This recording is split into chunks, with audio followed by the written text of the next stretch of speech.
BC కులగణనను పక్కదోవ పట్టించేందుకు Congress BJP డ్రామాలాడుతున్నాయని ఆరోపించారు MLC కవిత. కులగణన సర్వేను తప్పుదోవ పట్టించేందుకు మోడీ బీసీనా కాదా అన్న చర్చకు సీఎం రేవంత్ రెడ్డి తెరలేపారని మండిపడ్డారు.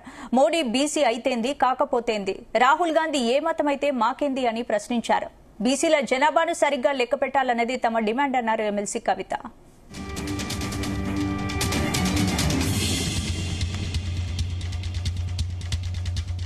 ఉదాహరణకు బీసీల గురించి లెక్కలు జరుగుతుంటే పెద్ద ఎత్తున అందరూ కూడా ఉద్యమం చేసిరు. లెక్కలే తప్పున్నాయి, మీరు పెట్టిన జనాభా లెక్కలు బాలేవని అన్నారు.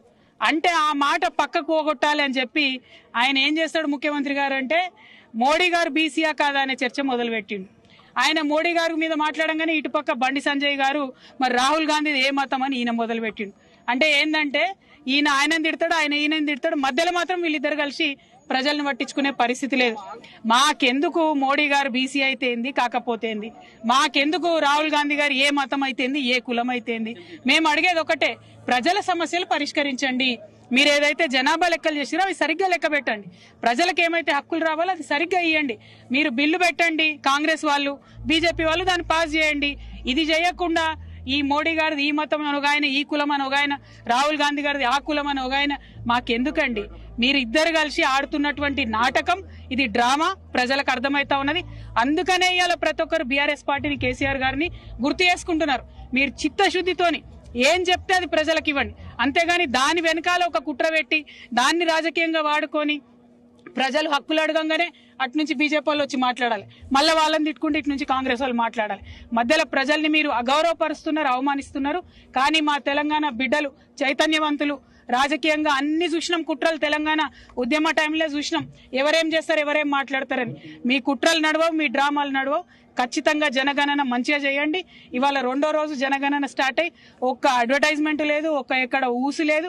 దాన్ని పరిపూర్ణంగా నిర్వహించండి, ప్రజలకు న్యాయం చేయాలి, బీసీ బిడ్డలను మోసం చేయొద్దని చెప్పి ముఖ్యమంత్రి గారిని, భారతీయ జనతా పార్టీని ఇద్దరిని కూడా మేము హెచ్చరిక చేస్తా ఉన్నాం.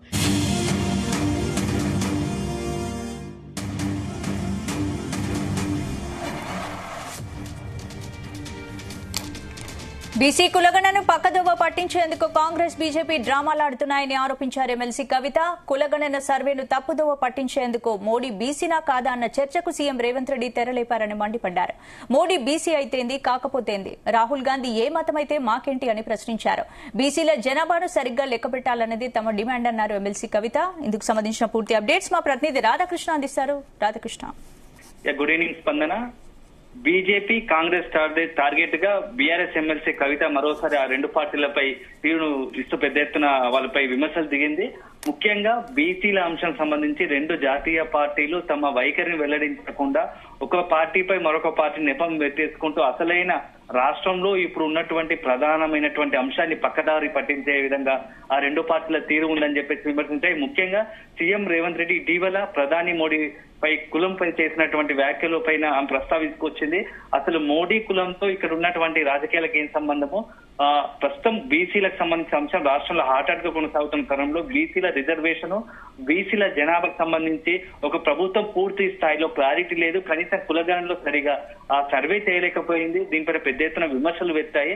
అలాంటి సందర్భంలో బీసీలకు సంబంధించిన అంశంలో రాష్ట్ర ప్రభుత్వం తీరు ఏముంది, జరిగిన పొరపాట్లకు సంబంధించి వాటిని చక్కదిద్దుకునే ప్రయత్నం చేయకుండా ఇతర పార్టీపై బీజేపీపై బురద జల్లే ప్రయత్నం, అదేవిధంగా ప్రధాని మోడీ కుల ప్రస్తావన తీసుకొచ్చి ఈ అసలు విషయాన్ని, రాష్ట్రంలో ఉన్నటువంటి సీరియస్ ఇష్యూను పక్కదారి పట్టించేందుకు రేవంత్ రెడ్డి ప్రయత్నించాడు, కాంగ్రెస్ ప్రయత్నిస్తుందని చెప్పేసి కాంగ్రెస్ అదేవిధంగా సీఎం రేవంత్ రెడ్డిపై విమర్శించిన కవిత అదే సమయంలో మోడీకి సంబంధించి కామెంట్లకు బీజేపీ నుంచి వస్తున్న కౌంటర్ పైన కూడా బీజేపీ తీరుపై కూడా మండిపడింది. ఇటు రేవంత్ రెడ్డి ప్రధాని మోడీకి సంబంధించిన కులాలను తీసుకొస్తే అదే సందర్భంలో రాహుల్ గాంధీకి సంబంధించిన మతము బీజేపీ తెరపైకి తీసుకురావడము, ఈ రెండు జాతీయ పార్టీలు కావాల్సుకుని రాజకీయం కుట్ర బీసీల పైన ఒక మమకారం, ప్రేమ లేదు, బీసీల అభివృద్ధి పైన వీళ్ళకి ఒక స్పష్టత లేదు. కేవలం ఓటు బ్యాంకు రాజకీయాల కోసమే ఈ రెండు పార్టీలు బీసీలను వాడుకుంటున్నాయి, బీసీల అంశాన్ని వాడుకుంటున్నాయి. ఈ బీసీల కులగణకు సంబంధించి రాష్ట్రంలో మెజార్టీగా ఉన్నటువంటి దాదాపుగా 60% ఉన్నట్టుగా అటువంటి బీసీలకు సంబంధించి రాష్ట్ర ప్రభుత్వం నిర్లక్ష్యంగా వ్యవహరిస్తుంది. ఆ పూర్తి స్థాయిలో మన కులగణన విషయంలో ప్రభుత్వం తీరు దొల్లతనం కనిపించింది. అనేక మంది జనాభాలో బీసీకి సంబంధించిన జనాభాను తక్కువగా చూపించి బీసీల మనోభావాలను దెబ్బతీసింది అని చెప్పేసి ఇటు కవిత ఒక రకంగా ఆరోపించింది. అదే సమయంలో రిజర్వేషన్లకు సంబంధించి ఇప్పటికి కూడా ఒక ప్రభుత్వం స్పష్టమైన విధానం లేదు.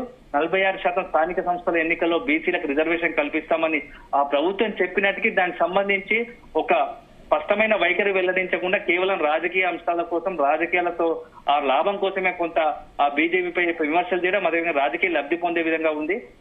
కాంగ్రెస్ అదేవిధంగా బీజేపీకి రెండు జాతీయ పార్టీలకు బీసీలకు సంబంధించి ఒకవేళ బీసీల విధానం పట్ల బీసీలకు సంబంధించి ఒక స్పష్టమైన వైఖరి వెల్లడించాలి, రిజర్వేషన్లు కల్పించాలి. ఇప్పుడు రాబోయే స్థానిక సంస్థల ఎన్నికల్లో 46% రిజర్వేషన్లు 42% రిజర్వేషన్లు ప్రకటించి వారికి అండదండగా నిలవాల్సిన అవసరం ఉన్నది. కేవలం ఒక రాజకీయాలే కాదు, 3 అంశాలపై స్పష్టమైన విడివిడిగా 3 బిల్లులు పెట్టాల్సి వస్తుంది. విద్య, ఉద్యోగం, రాజకీయం. ఇలా 3 అంశాలకు సంబంధించి 3 బిల్లులను ప్రవేశపెట్టి సెంట్రల్ పంపించాలి, కేంద్రం పంపించి కేంద్రం ఆమోదం తెలిపేలా ప్రయత్నం చేయాలి. ఇక్కడ రాష్ట్ర ప్రభుత్వం ఇక్కడ తొందరగా బిల్లులు పెట్టి కేంద్రం పంపించాలి. అదే కేంద్రంలో అధికారంలో బీజేపీ వాటిని ఆమోదించి బీసీలకు న్యాయం చేయాల్సిన అవసరం ఎంతైనా ఉందని చెప్పేసి కవిత ఈ రోజు ఆ డిమాండ్ చేస్తూనే 2 పార్టీల తీరును బీసీల అంశాలకు సంబంధించి ఎండగట్టే ప్రయత్నం చేసింది. స్పందన. Right, thank you Radhakrishna.